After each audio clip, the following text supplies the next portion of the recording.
Karena saya, karena alamu. وكان ما لا يكون ما يعلم بشر يسد الذي يدعون ربي من ان الذين من بيد الله لا يدعو الله ولا مدد من مقر بلاد من يقول ملكات من كفر بالله من بعد ما يكون مطمئنا بالايمان يكون سبحانه وتعالى فان من الله ولا مدد ذلك مستبد ولا كفر وان الله ذلك ما الكافرين لك لا تب الله لك ما سمع بتدار لك ما الكافرين هذا ما نقل ما خاطر ثم ما الذين ثم ما فتن من يصبر ان رب ما ذلك كفر ان رب ما ذلك كفر يوم تاتي kalian saja jangan serta bakal semoga mau belajar ada Allah masalah keretakan atau teman dari kita ilmu kekuatan panca indera kita ini tidak Allah dari kekuatan untuk melihat wajah Allah SWT di dunia. Kapan melihatnya nanti? Di surga baru Allah kasih. Kenikmatan surga terbesar adalah memandang wajah Allah. Itu pasti itu, ya. Itu akidah Ahlus Sunnah wal Jamaah. Memandang wajah Allah, enggak ada tabir-tabir, nampak langsung. Bismillahirrahmanirrahim.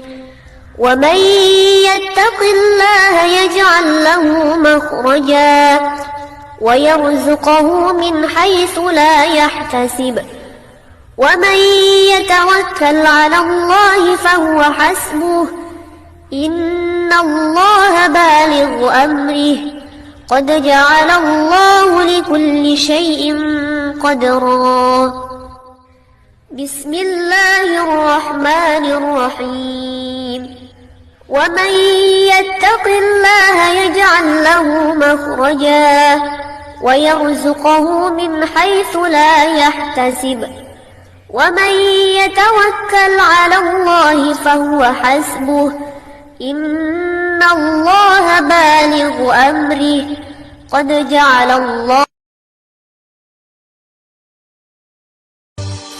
Saben malam Jumat ahli kubur mulih nang omah kanggo njaluk donga wacan Quran ajan sakalimat lamun ora dikirimi banjur balik berbes milik balik nang kuburan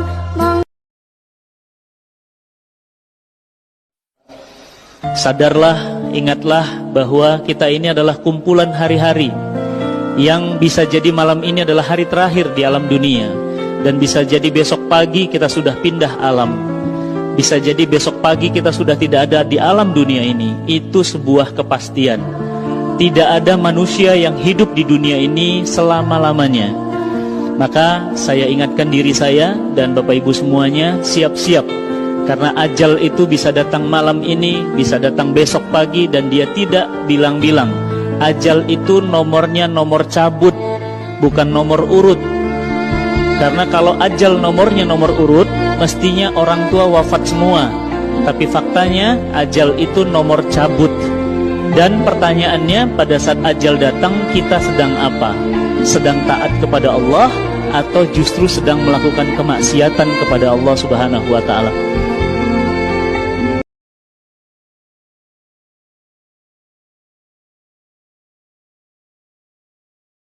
ولا تقربوا مال اليتيم إلا بالتي هي أحسن حتى يبلغ أشده وأوفوا الكيل والميزان بالقسط لا تكلف نفسا إلا وسعها وإذا قلتم فاعدلوا ولو كان ذا قربى وبعهد الله أوفوا ذلكم وصاكم به لعلكم تذكرون وأن هذا صراطي مستقيما فاتبعوه ولا تتبعوا السبل وتفرق بكم عن سبيله ذلكم وصاكم به لعلكم تتقون ثم آتينا موسى الكتاب تماما على الذي أحسن وتفصيلا لكل شيء وهدى ورحمة لعلهم بلقاء ربهم يؤمنون ولا تقربوا مال اليتيم إلا بالتي هي أحسن حتى يبلغ أشده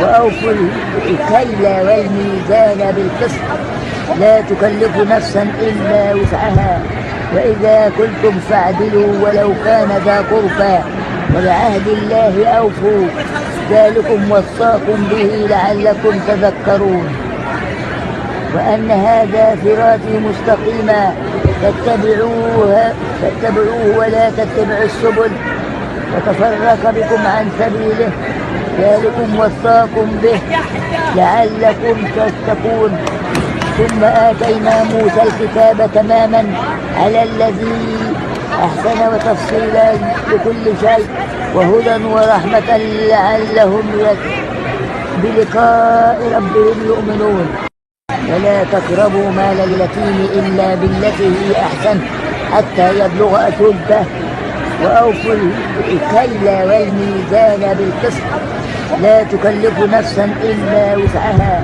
وإذا قلتم فاعدلوا ولو كان ذا قربى وبعهد الله أوفوا ذلكم وصاكم به لعلكم تذكرون وأن هذا صراطي مستقيما فاتبعوه ولا تتبعوا السبل وتفرق بكم عن سبيله ذلكم وصاكم به لعلكم تتقون ثم آتينا موسى الكتاب تماما على الذي أحسن وتفصيلا لكل شيء وهدى ورحمة لعلهم بلقاء ربهم يؤمنون ولا تقربوا مال اليتيم إلا بالتي هي أحسن حتى يبلغ أشده وأوفوا الكيل والميزان بالقسط لا تكلف نفسا إلا وسعها وإذا قلتم فاعدلوا ولو كان ذا قربى وبعهد الله أوفوا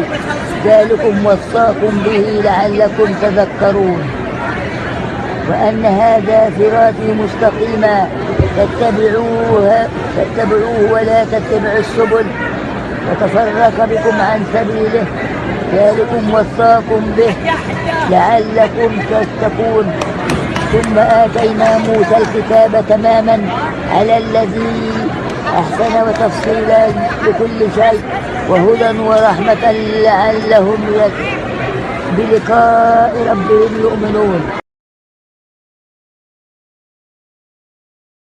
BMKG Dunia baru-baru ini mengeluarkan pengumuman 2019 sampai 2022 mulai kegersangan ekstrim dialami oleh seluruh dunia. Padahal dalam hadis yang sahih kita dengar menjelang Dajjal keluar ada 3 tahun yang sangat berat.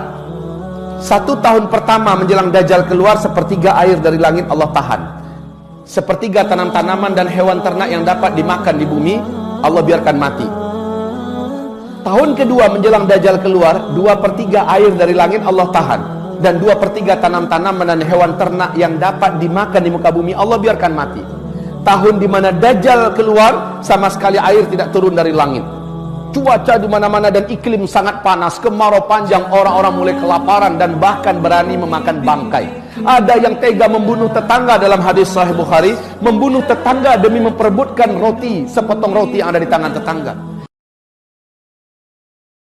Jika ada seorang hamba berdiri untuk melaksanakan sholat, utiya bidzunubihi kulliha, maka akan didatangkan dosa-dosanya yang pernah dia lakukan, semuanya didatangkan.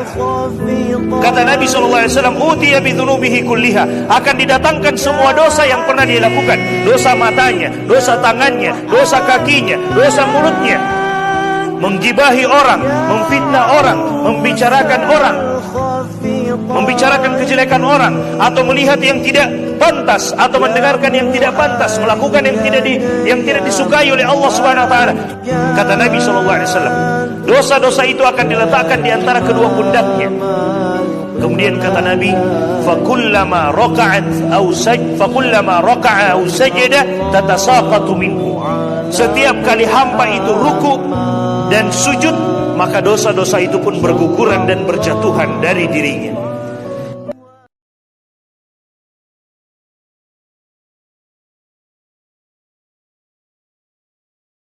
Subhanallah walhamdulillah wa la ilaha illallah wallahu akbar wa la hawla wa la quwwata illa billahil aliyyil azim.